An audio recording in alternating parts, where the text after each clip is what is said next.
अब हामी cash generating unit भनेको पढ्छौँ। अघि हामीले डिफिनेसन चाहिँ पढिसक्यौँ। डिफिनेसनमा चाहिँ के पढाएको थियौँ भने it is the smallest identifiable group of assets that generates cash inflows that are largely independent of cash inflows from other assets or group of assets पढेँ।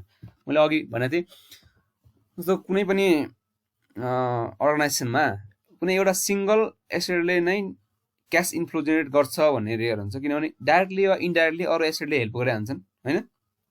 भनेपछि के हो, कुनै पनि क्यास फ्लो चाहिँ जेनरली चाहिँ मोर देन वान एसेटले inflow generate गरेर हुन्छन्। भनेपछि त्यो जुन ग्रुपहरू छ नि त्यो ग्रुप अफ एसेट त्यसलाई चाहिँ के भन्छन्, क्यास जेनेरेटिङ युनिट भन्छन् क्या हाम्रो। यो चाहिँ के स्मलेस्ट हो। अब लार्जली जस्तो एउटाले एउटासँग गर्यो अनि अर्को एसेटले पनि जेनेरेट गर्छ, तर त्यो दुईवटा एसेट अलग अलग पनि क्यास फ्लो जेनेरेट गर्छ र त्यो दुईवटालाई कम्बाइनले गर्दा क्यास फ्लो जेनेरेट गर्छ भने चाहिँ त्यसलाई हामीलाई स्मलेस्ट चाहिँ लिनु पऱ्यो कि कम्बाइन भन्दा हामी दुईवटाको। त्यो भएर चाहिँ यसले के भनेको smallest identifiable group of assets भनेको छ होइन। उसले के भन्छ भने त्यसपछि सुरुमा यदि if there is any indication of impairment recoverable amount shall be estimated for individual asset भन्छ। इम्पेयरमेन्टको इन्डिकेसन हुने बित्तिकै सुरुमा सकेसम्म चाहिँ रिकभरेबल एमाउन्ट चाहिँ के हुनुपर्छ, इन्डिभिजुअल एसेटको इस्टिमेट गर्नुपर्छ भन्छ। त्यसपछि के भन्छ, if it is not possible to determine recoverable amount of individual asset then recoverable amount for the CGU to which asset belongs should be determined assuming that the cash generating unit is one asset भन्यो। यदि होइन हामीले अब रिकभरेबल amount चाहिँ के अरे individual एसेटको calculate गर्न गाह्रो हो भने चाहिँ जुन सिजियुमा त्यो एसेट बिलोङ गर्छ त्यो सिजियुको चाहिँ क्यालकुलेट गर्ने भन्छ, त्यसलाई चाहिँ एज अ सिङ्गल एसेट मानेर होइन। अब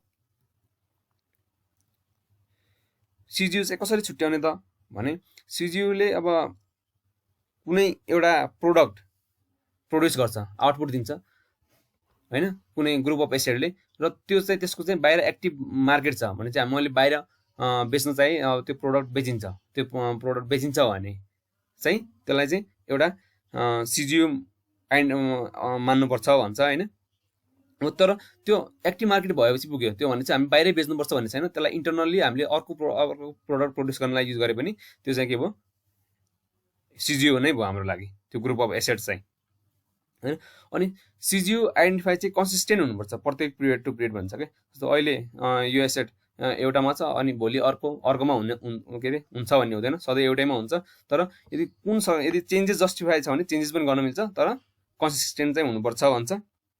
अनि अर्को चाहिँ के हुन्छ भने ग्रुप अफ एसेटमा जुन सिजियुमा एसेटहरू र लाइबिलिटीहरू कन्सिडर गरेको छ नि, त्यो इम्पेयरमेन्ट लसको लागि जुन एसेट र लाइबिलिटीजहरू कन्सिडर गरेको छ त्यो एसेट नै लाइबिलिटिज चाहिँ रिकभरेबल एमाउन्टकै क्यालकुलेसन गर्दाखेरि कन्सिडर गर्नुपर्छ भन्छ। यो एउटामा चाहिँ एउटा एसेट राखेर इम्पेयरमेन्ट क्यालकुलेसन गर्ने, अनि रिकभरेबल एमाउन्ट चाहिँ क्यालकुलेसन गर्दाखेरि अर्कै एसेटहरू र लाइबिलिटी राखेर गऱ्यो भने चाहिँ हुँदैन। दुइटै क्यालकुलेसन गर्दाखेरि चाहिँ एउटामा जुन एसेटहरू र लाइबिलिटिज कन्सिडर गर्यो अर्को भयो भने त्यही एसेट र लाइबिलिटिज कन्सिडर गर्नु पर्यो भन्छ यसले चाहिँ। एलोकेसन कसरी गर्ने त भन्छ, सकेसम्म प्रोपर्टी प्लान्ट एन्ड इक्विपमेन्टहरू हुन्छ होइन र इन्टेन्जिबल एसेटहरू हुन्छ, तिनीहरूलाई सेपरेटली एलोकेट गर्ने एज फार एज पोसिबल भन्छ सकेसम्म होइन। जस्तो अब त्यसपछि चाहिँ के भन्छ, current asset will be allocated to relevant CGU भन्छ। जस्तो अब त्यो भने त मैले अघि भने ग्रुप अफ एसेट हो जसले इन्डिपेन्डेन्टली क्यास फ्लो दिन्छ भने इन्डिपेन्डेन्टली क्यास फ्लो दिनलाई त त्यसले केही न केही प्रड्युस गर्नु पऱ्यो। प्रड्युस जस्तै कुनै एउटा प्रोडक्ट नै प्रड्युस गर्ने भएपछि त्यो इन्डिपेन्डेन्ट भएपछि त्यसको के हुन्छ, आफ्नो रिलिभेन्ट के हुन्छ, करेन्ट एसेटहरू पनि हुन्छ। किनभने त्यो बेच्दाखेरि के आउँछ, रिसिभेबल हुन्छ, के अरे क्यास आउँछ, क्यास त्यो भइहाल्यो। अनि रिसिभेबल हुन्छ, रिसिभेबल भने त्यो सिजियुमा जानु पऱ्यो, त्यो बेच्दाखेरि भएको रिसिभेबल। अनि त्यो उसको सामान बनाउन जुन र मेटेरियल लाग्छ त्यो किन्दाखेरि हामीले पर्चेज गरे हुन्छ, क्रेडिटर हुन्छ भने त्यो के हुनु पऱ्यो, त्यही सिजियुमा जानु पऱ्यो भन्छ यसले चाहिँ होइन। लाइबिलिटिजहरू पनि रिलिभेन्ट सिजियुबाट घटाउनुपर्छ भन्छ होइन। तर कुन अवस्था मात्र लाइबिलिटी घटाउनु पाउँछ भने त्यो लाइबिलिटी कन्सिडर नगरिकन त्यो सिजियुको रिकभरेबल एमाउन्ट नै क्यालकुलेसन गर्न सक्ने स्थिति भएन भने बल्ल मात्र के हुन्छ, लाइबिलिटी चाहिँ त्यो सिजियुबाट घटाउनुपर्छ भन्छ होइन। जस्तो अब मैले फर्स्ट पोइन्टमा फेरि जाऊँ, property plant and equipment and separate intangible will be allocated to the cash generating unit as far as possible भन्यो। जस्तो अब मैले यसमा चाहिँ कुनै कुनै अब एसेटहरू चाहिँ के हुन्छ भन्नाले एलोकेट गर्नै गाह्रो हुन्छ। जस्तै अब कुनै एउटा अफिस छ, अफिस जस्तो कर्पोरेट एसेट भनिन्छ जेनरली होइन। अनि अफिस छ, अब त्यो अफिसमा भएको सामानहरू चाहिँ मल्टिपल अब त्यसको 2-3वटा प्रोडक्टहरू प्रड्युस गर्छ। तर सामान चाहिँ के हुन्छ, अब जेनरल फर्निचर फिक्चरहरू यिनीहरू चाहिँ के हुन्छ, एउटैलाई एलोकेट होइन सबैलाई काम लाग्ने हुन्छ भने त्यस बेसिसमा चाहिँ के हुन्छ, प्रोपोर्सनेट गरेर चाहिँ एलोकेट गर्न मिल्छ जुनलाई युज हुन्छ तिनीहरूमा चाहिँ होइन। अनि net figure of each CGU resulting from above shall be compared with the relevant recoverable amount to determine the impairment loss भन्यो होइन। त्यो अब यो एलोकेसन गरेपछि हामी के आयो, सिजियुको नेट एसेट्स आयो होइन। त्यसको नेट क्यारिङ एमाउन्टलाई चाहिँ हामीले के गर्नुपर्छ, त्यो त्यही सिजियुको रिकभरेबल एमाउन्ट जति आउँछ त्यसलाई कम्पेयर गरेर के गर्नुपर्छ, इम्पेयरमेन्ट लस क्यालकुलेसन गर्छौँ भन्छ। त्यसपछि इम्पेयरमेन्ट अफ गुडविल आयो। गुडविल चाहिँ जेनरली के हुन्छ भने हामी इन्टरनल्ली जेनेरेट गुडविललाई चाहिँ हामीले बुक्स अफ एकाउन्टमा रिकगनाइज गर्दैनौँ। यो भन्नुको मतलब चाहिँ के हो, हामीसँग गुडविल चाहिँ कुन अवस्था मात्र हुन्छ भने बिजनेस कम्बिनेसनको अवस्था मात्र गुडविल हुन्छ हाम्रो बुक्स अफ एकाउन्टमा, किनभने इन्टरनल्ली जेनेरेट चाहिँ हामीले गर्न पाउँदैनौँ IAS 38 इन्टेन्जिबल एसेट अनुसार।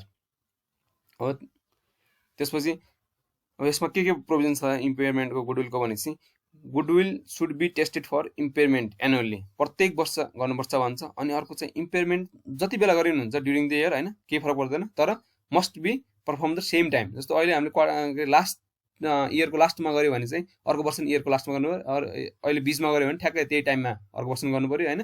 तर सधैँ एउटै टाइममा हुनु पऱ्यो र जुन टाइममा गऱ्यो भने केही फरक पर्दैन भन्छ। अनि गुडविलले चाहिँ इन्डिपेन्डेन्टली क्यास फ्लो जेनेरेट गर्दैन होइन। यो अब बिजनेस कम्बिनेसनमा आएको हुन्छ। यो गुडविलको रिजल्ट हुनुको मेन रिजन चाहिँ हामीले के हो भने, हामीले जति फेयर भ्याल्यु छ नि इन्भेस्टमेन्ट हामीले जुन कम्बिनेसन गऱ्यो, बिजनेस कम्बिनेसन गर्दाखेरि जुन एसेटहरूलाई हामीले जुन फेयर भ्याल्यु छ त्योभन्दा बढी पैसा दिँदाखेरि चाहिँ के हो, गुडविल आउने हो भने चाहिँ यसले इन्डिपेन्डेन्टली क्यास फ्लो जेनेरेट गर्ने होइन, यसले चाहिँ अरू एसेट्सहरूसँग मिलेर चाहिँ सिनर्जी दिने हो होइन। त्यही भएर चाहिँ गुडविललाई चाहिँ हामीले इम्पेयरमेन्ट टेस्टिङ गर्दाखेरि चाहिँ गुडविललाई चाहिँ के हुन्छ, जुन सिजियुलाई चाहिँ यसले सिनर्जीहरू दिन्छ नि, एक्सपेक्ट गर्छ नि, त्यसलाई चाहिँ हामी त्यो सिजियुहरूमा चाहिँ गुडविल एलोकेट गरेर चाहिँ इम्पेयरमेन्ट टेस्टिङ गर्नुपर्छ भन्छ। अनि एलोकेसन चाहिँ इम्पेयरमेन्ट टेस्टिङलाई एलोकेसन चाहिँ कहिले गर्ने भने, फर्स्ट इनिसियल एलोकेसन चाहिँ फर्स्ट रिपोर्टिङ पिरियडको एक्सन गरिसकेपछिको फर्स्ट रिपोर्टिङ पिरियडको इन्डभन्दा अगाडि नै के गर्नुपर्छ, हामीले एलोकेसन गर्नुपर्छ भन्छ। अब एलोकेसन गरिसकेपछि सिजियुमा के हुन्छ भनेपछि त्यसपछि के गर्नु पऱ्यो, त्यो जुन एलोकेट गरेको सिजियुको इम्पेयरमेन्ट टेस्ट चाहिँ एनुअल्ली गर्नु पऱ्यो गुडविल भएको भएर होइन। अब each unit to which goodwill is allocated should represent the lowest level within the entity at which the goodwill is monitored for internal management purpose भने चाहिँ हामीले गुडविल कुन हिसाबले अब एलोकेट गर्नु पर्यो भने चाहिँ त्यो सिजियु चाहिँ के हो भने चाहिँ lowest level of the level within the entity हो, जुनमा चाहिँ गुडविल चाहिँ मोनिटर गर्न सकिन्छ इन्टरनल म्यानेजमेन्ट पर्पजको लागि भन्छ। र त्यो युनिट चाहिँ जुन unit lowest unit level unit छ नि, त्यो चाहिँ हामीले जुन NAS 23 र IFRS 8 को अपरेटिङ सेगमेन्ट भनेर सेगमेन्ट छुट्याउँछ नि, त्यो सेगमेन्टभन्दा चाहिँ ठुलो हुनुहुन्न, त्योभन्दा सानै हुनुपर्छ भन्छ क्या यसले। Larger not be larger than the operating segment determined in accordance with NAS 23 भन्छ।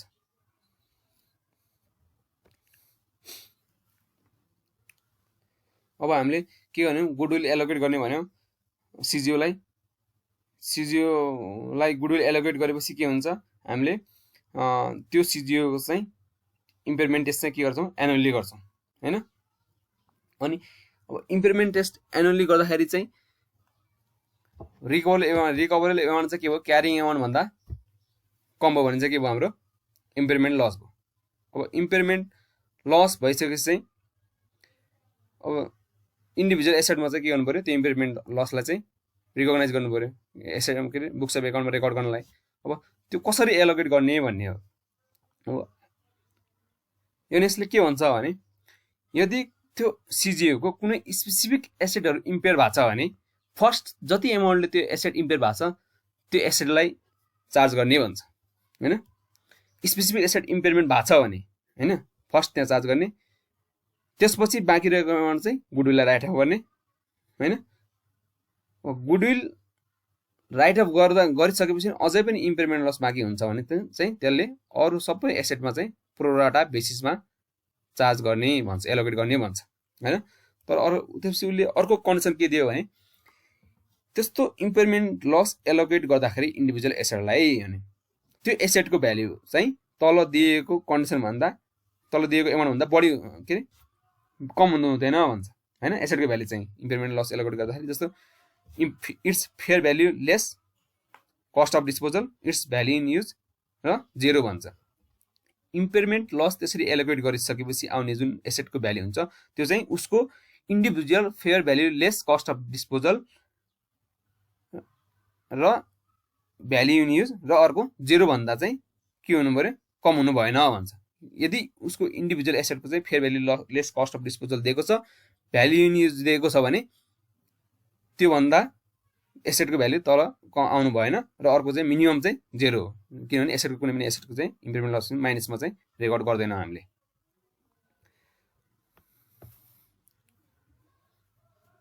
अब इक्जाम्पल हेरौँ यसको लागि एउटा example 3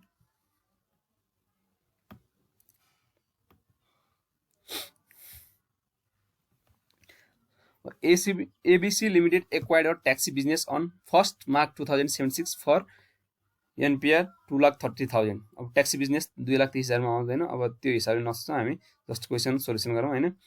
the carrying amount of assets of the business at that date based on fair value less cost of disposal where as follows भने हैन। हामीले ABC लिमिटेडले एउटा ट्याक्स बिजनेस किन्यो 1st March 2076 मा, कतिमा किन्यो 2,30,000 मा किन्यो। Fair value less cost of disposal त्यो दिन किनिएको दिन चाहिँ कति छ भने भेकलको कति छ, इन्डिभिजुअली दिएको छ उसले 1,20,000 छ। इन्टेन्जिबल एसेट भन्नु ट्याक्सी लाइसेन्सको 30,000 रहेछ, ट्रेड रिसिभेबल 10,000 रहेछ, क्यास 50,000 रहेछ र ट्रेड पेबल कति रहेछ 20,000 रहेछ हैन। अनि total fair value less cost of disposal कति भयो त हामीले किनेको एसेटको 1,90,000 भयो। हेर्नुहोस् हामीले कति तिर्यौँ 2,30,000 तिर्यौँ, तर fair value less cost of disposal चाहिँ कति छ 1,90,000 छ। भनेपछि बाँकी 40,000 चाहिँ हामीले के को लागि तिरेको, त्यो भनेको चाहिँ हामीले गुडविल हो। भने चाहिँ हामीले त्यसलाई चाहिँ यो ट्याक्स बिजनेस त्यो किन तिरेको भने त्यो अलरेडी इस्टाब्लिस भएको बिजनेसले चाहिँ हामीलाई पछि केही न केही के दिन्छ, सिनर्जी दिन्छ। त्यसले गर्दा हाम्रो क्यास जेनेरेट हुन्छ भनेर चाहिँ हामीले 40,000 एक्स्ट्रा तिरेका छौँ। फर्दर इन्फर्मेसन हेरौँ। अन 1st फागुन 2076 भन्यो, किनेको हामीले 1 माघमा हो, 1 महिनापछि हेर है। The taxi company had 3 of its vehicle stolen. भनेपछि हामीसँग जति ट्याक्सी थियो कति छ भनेर दिएको छैन उसले, जति ट्याक्सी थियो त्यसको कति भयो 3टा ट्याक्सी चाहिँ के भयो चोरी भयो, हरायो। स्टोलन भने चाहिँ अनि भनेपछि के भयो, यहाँ के भयो भ्याल्यु घट्यो, इन्डिकेसन आयो है। अब भनेपछि के भयो इम्पेयरमेन्ट भयो। इम्पेयरमेन्टको लागि हामी टेस्ट गर्नु पर्यो। अब टेस्ट गर्दाखेरि इम्पेयरमेन्टको लागि टेस्ट गर्यो हैन। त्यसपछि के इन्फर्मेसन दियो, the fair value less cost of disposal of this vehicle was NPR 30,000 भन्यो हैन। भनेपछि जुन भेहिकलहरू हरायो चोरी हो हैन, त्यसको चाहिँ कति हो 30,000 रहेछ fair value less cost of disposal हैन। And because of non disclosure of certain risk to the insurance company the vehicles were uninsured. भनेपछि इन्सुरेन्स कम्पनीले पनि हामीलाई के भयो पैसा दिएन हराएको भेहिकलको हैन, किनभने सर्टेन क्लेमहरू डिस्क्लोजर गरेर नै छौँ। As a result of this event the company wishes to recognise an impairment loss of 45,000। भनेपछि यो हामीले के due to decline in the value in use of the cash generating unit that is taxi business. भनेपछि अब हामीसँग जति vehicle थियो त्यो मध्ये 3टा हरायो। 3टा हराएपछि हाम्रो के हुन्छ क्यास फ्लो त अब जति अब 3वटा दिने हराएको ट्याक्सले दिने जुन क्यास इन्फ्लो थियो त्यो त घट्यो हाम्रो। भनेपछि के भयो हाम्रो भ्याल्यु इन युज घट्यो। त्यो भ्याल्यु इन युज घट्या भएर चाहिँ कम्पनीले के भन्यो भने हैन 45,000 अब त्यो अब 30,000 त्यसको इन्क्लुडिङ गरेर चाहिँ हामीले के गर्नुपर्छ इम्पेयरमेन्ट लस बुक गर्नुपर्छ भन्यो हैन। अनि त्यसपछि फर्दर इन्फर्मेसन दियो on 1st Chait 2076 a rival taxi company commenced business in the same area भन्यो। भनेपछि अब फेरि के भयो त्यसको 1 महिनापछि के भयो फेरि अर्को राइभल ट्याक्सी कम्पनी आयो। भनेपछि मार्केटमा नयाँ आयो, भनेपछि कम्पिटिसन बढ्यो। भनेपछि हाम्रो के भयो कम्पिटिसन नयाँ राइभल आउने बित्तिकै हाम्रोबाट कस्टमरहरू त्यहाँ जान्छ भने चाहिँ जाने चान्स त बढ्यो। भने चाहिँ के भयो फेरि इन्डिकेसन आइदियो हैन। It is anticipated that the business revenue of the company will be reduced by 25% leading to decline in the present value in use of the business which is calculated NPR 150 भने अब फेरि के भयो नयाँ company आएपछि हाम्रो customer त्यहाँ shift हुने भयो सिफ्ट हुँदाखेरि के भयो हाम्रो रेभेन्यू घट्ने भयो भने कतिले घट्ने उसले एक्सपोर्ट गरेर 25% गर्यो त्यसले गर्दा हाम्रो भ्याल्यु इन युज चाहिँ कति आउँछ भने अब जुन पहिले क्यालकुलेट गरेको थियो त्यो घटेर चाहिँ कति आउँछ 150,000 आउँछ भने the fair value less cost of disposal of the licence has fallen to NPR 25,000 as a result of rival taxi operator भनेपछि राइभल ट्याक्सी आएपछि हाम्रो जुन लाइसेन्स थियो लाइसेन्स 30,000 को थियो त्यसको fair value less cost of disposal कति आउँछ भने 25,000 आउँछ भने हैन घट्यो त्यहाँ पुग्यो भने the fair value less cost of disposal of other assets have remain the same as first March 2076 throughout the period भनेपछि अदर एसेट अरू एसेटको चाहिँ जुन हामीले फर्स्ट मार्क 2076 मा जुन यो भ्याल्यु दिएछ नि हैन त्यो भ्याल्यु जति थियो त्यति नै हुन्छ भने अदर एसेटको चाहिँ हैन फर्दर सेम हुन्छ भने यो दिन यो जुन दिन किन्यो त्यो दिन जुन दिन यो लास्ट कति छ फर्स्ट चाहिँ 2017 मा सेम हुन्छ भने so the treatment of impairment loss at first Phagun 2076 and first Chait 2076 यहाँ दुईटा इन्सिडेन्ट छ एउटा चाहिँ भेहिकल हराएपछि आयो अर्को चाहिँ न्यू राइभल आएपछि आयो हामीले दुईटैमा के गर्नु दुईटैमा क्याल्कुलेसन गर्नु पर्यो हैन त्यसपछि जाम हामी सोलुसन हेरौँ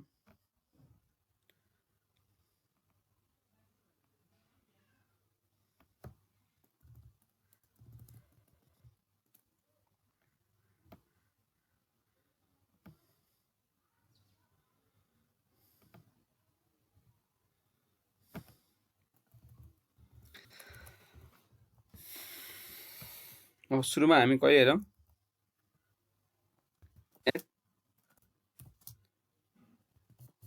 फर्स्ट फागुन 2076 हैन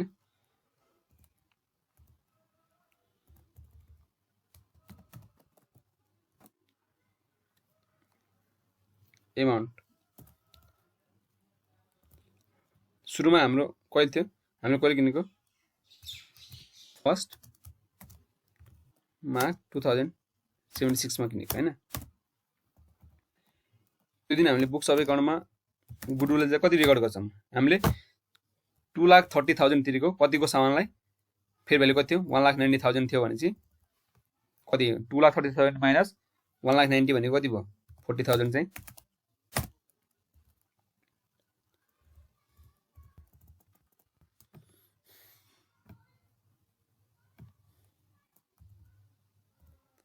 गुडविल हैन त्यसपछि intangible asset taxi licence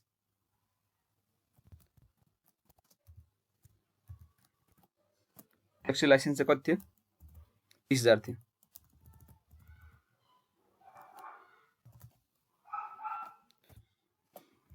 vehicle कति थियो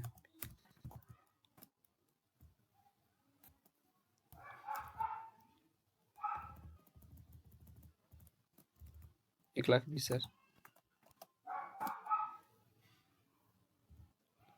अदर एसेट्स चाहिँ मैले सबै सँगै लेखिदिएँ किनभने यिनीहरू जेनरली चाहिँ क्याश ट्रेड रिसिभेबल ट्रेड पेबलहरू चाहिँ फेयर भ्यालुमै रेकर्ड भइरहेको हुन्छ सधैँ भन्ने एजम्सन भएर सँगै राखेर खास फरक पर्दैन कति भयो 40,000 भयो भने चाहिँ टोटल एमाउन्ट चाहिँ 2,30,000 भयो हैन यसरी रेकर्ड गर्छौं हाम्रो फेयर भ्यालु चाहिँ कति थियो 190 मा थियो 40,000 चाहिँ हामीले के तिरेको थियौं गुडविलको लागि तिरेको थियौं हैन अनि त्यसपछि इम्पेयरमेन्ट लस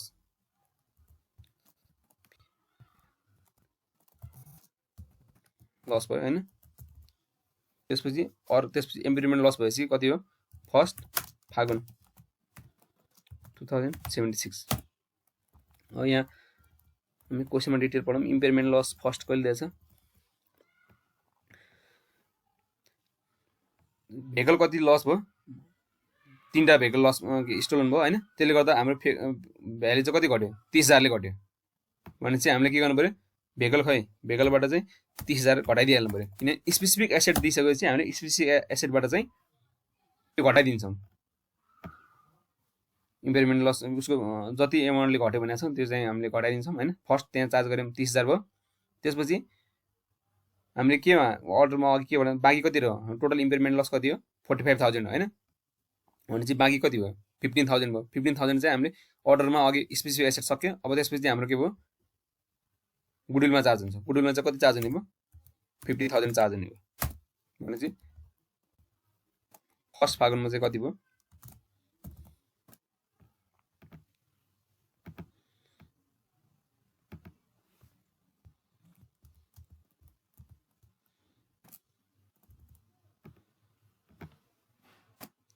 $185,000 भयो हैन अब यो चाहिँ फर्स्ट फागुन 2076 मा भयो फेरि के भयो त्यसपछि नयाँ राइभल कम्पनी आछ कहिले आछ फर्स्ट चैत्र 2076 मा आछ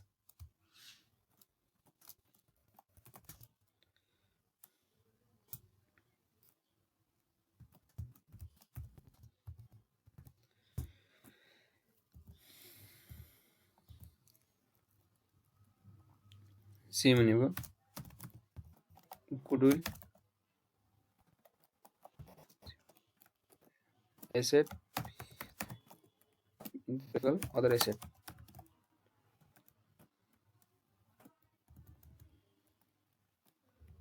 यो चाहिँ हामीले फर्स्ट फागुनको लिन्छौँ गुडविल कति छ 25,000 छ 40,000 छ इन्टेन्जिबल एसेट 30,000 छ त्यसपछि 90,000 छ त्यसपछि 40,000 छ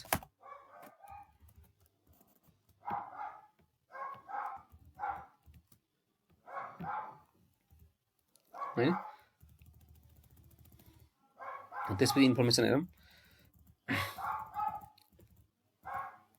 उसले के भनेछ भन्नाले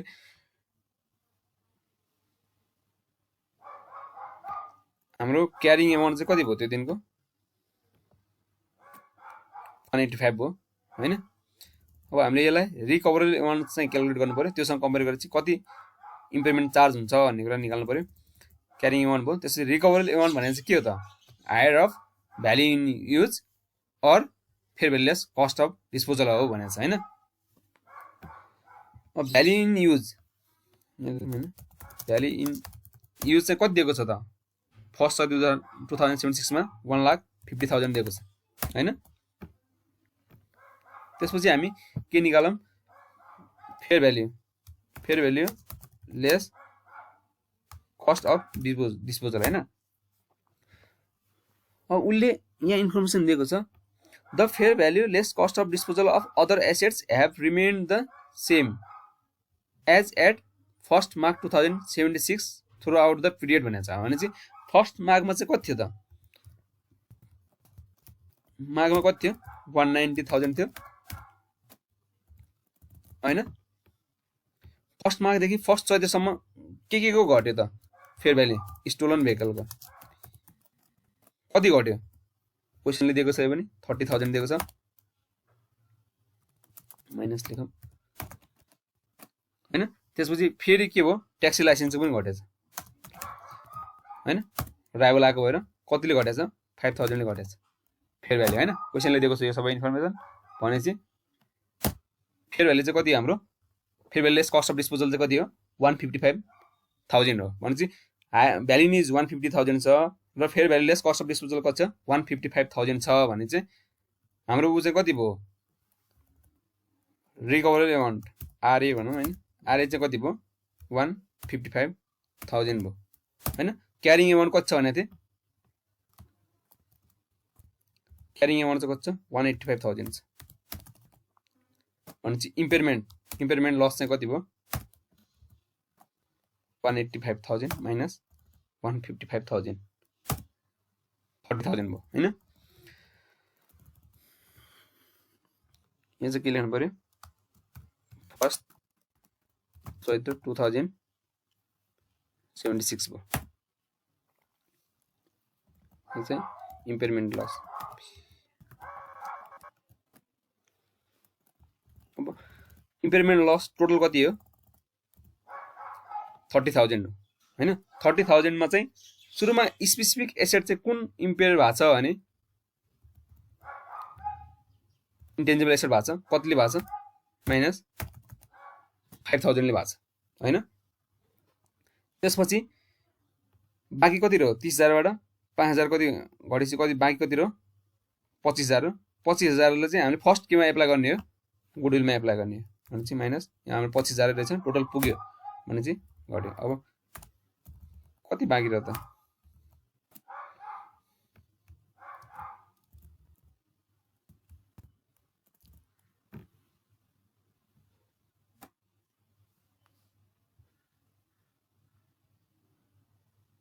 ए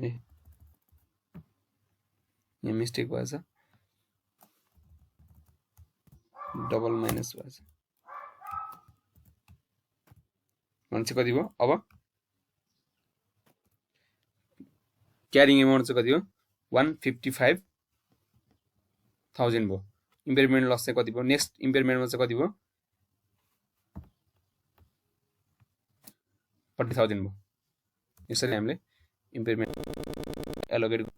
अब हामी इक्जाम्पल नम्बर 4 हेरौँ यसको एक्सेलमा हेरौँ त क्वेसन एक्सेलमा भन्छ PNS company runs a unit that suffers a massive drop in income due to failure of its technology on 31st Asar 2076. The following carrying amount were recorded immediately before impairment.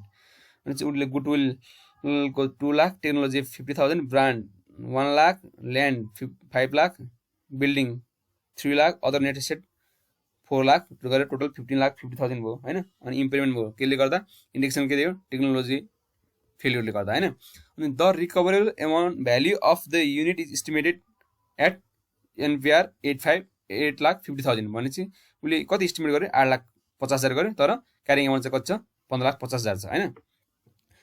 अब के भयो the technology is worthless भयो हैन technology फेलियरले गर्दा technology worthless भयो।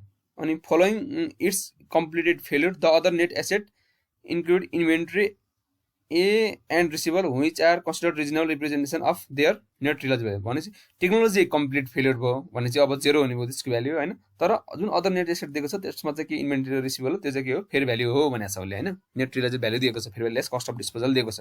अब हामी सुरुमा हेरौँ कति इम्पेयरमेन्ट भयो क्यारिङ एमाउन्ट कति दिएको छ 15,50,000 दिएको छ हैन।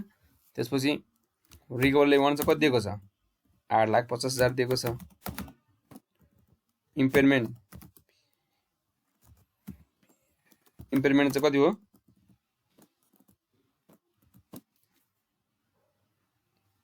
15,50,000 है मिस्टेक सारे छ हैन 7 लाख भयो भनेपछि अब क्वेशन पढ्दाखेरि के भन्यो the technology is worthless 7 lakh त इम्पेयरमेन्ट हो त्यसमा के भयो टेक्नोलोजी राइट अफ गर्नु पर्यो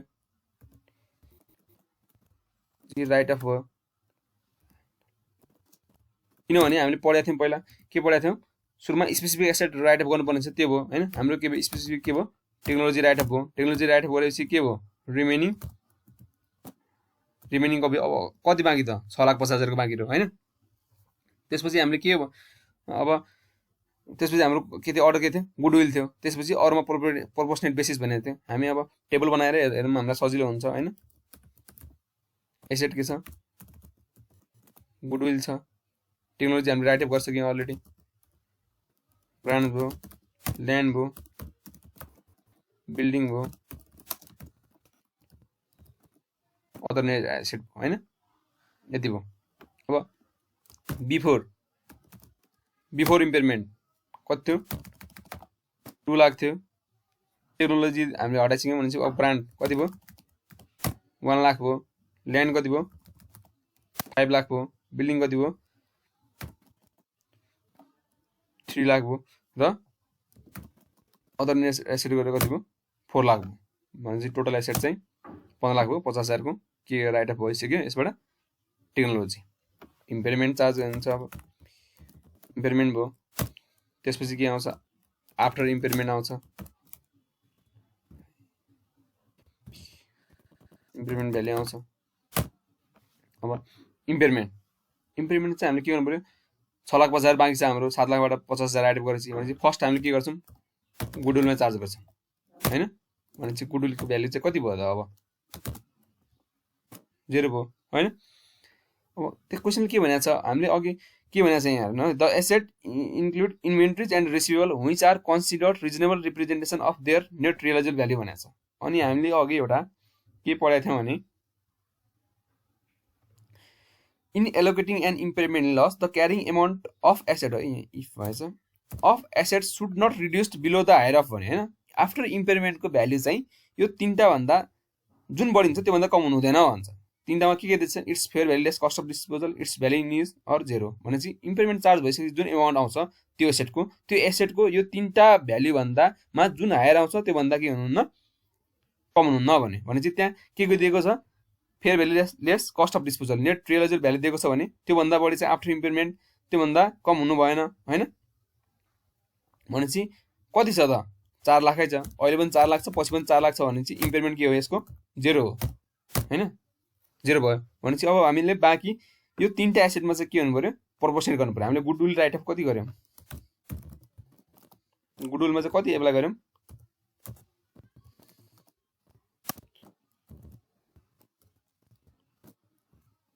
भनेपछि अब यो बाँकी जुन 4,50,000 छ यसलाई चाहिँ त्यो तीनटामा प्रोपोर्सनेट गर्नु पर्यो प्रोपोर्सनेट गर्नलाई के गर्नुपर्छ माइनस किन अब इम्पेयरमेन्ट घटाउनु पर्यो माइनस लेखेँ मैले होइन यो भयो यसलाई चाहिँ फिक्स गरिदिउँ सबैमा यसलाई एलोकेट गर्ने हो होइन डिभाइड बाइ यो तीनटाको भ्यालु कति छ 5 3 8 1 9 लाख छ इन्टु कुन भ्यालुमा यो बेसिसमा यसको प्रोपोर्सनेट बेसिसमा गर्ने हो भनेपछि त्यसलाई कति एलोकेट भयो 50,000 भयो यसलाई ल्यान्डलाई 2,50,000 र बिल्डिङलाई कति भयो 1,50,000 हो भनेपछि आफ्टर इम्पेयरमेन्ट भ्यालु चाहिँ ब्रान्डको कति भयो 50,000 भयो ल्यान्डको 2,50,000 भयो बिल्डिङको 1,50,000 भयो नेट एसेट अदर एसेट किन त्यति नै हुनुभयो जति पहिला छ त्यति किनभने त्यो चाहिँ reasonable representation of net realisable value भनेको छ त्यही भएर चाहिँ उसको भ्याल्यु घटेन आफ्टर इम्पेयरमेन्टको न्यू क्यारिङ एमाउन्ट चाहिँ कति भयो त भने चाहिँ उसको रिकभरेबल एमाउन्ट जति थियो 8,50,000 त्यति नै भयो इक्जाम्पल भयो हो अब हामी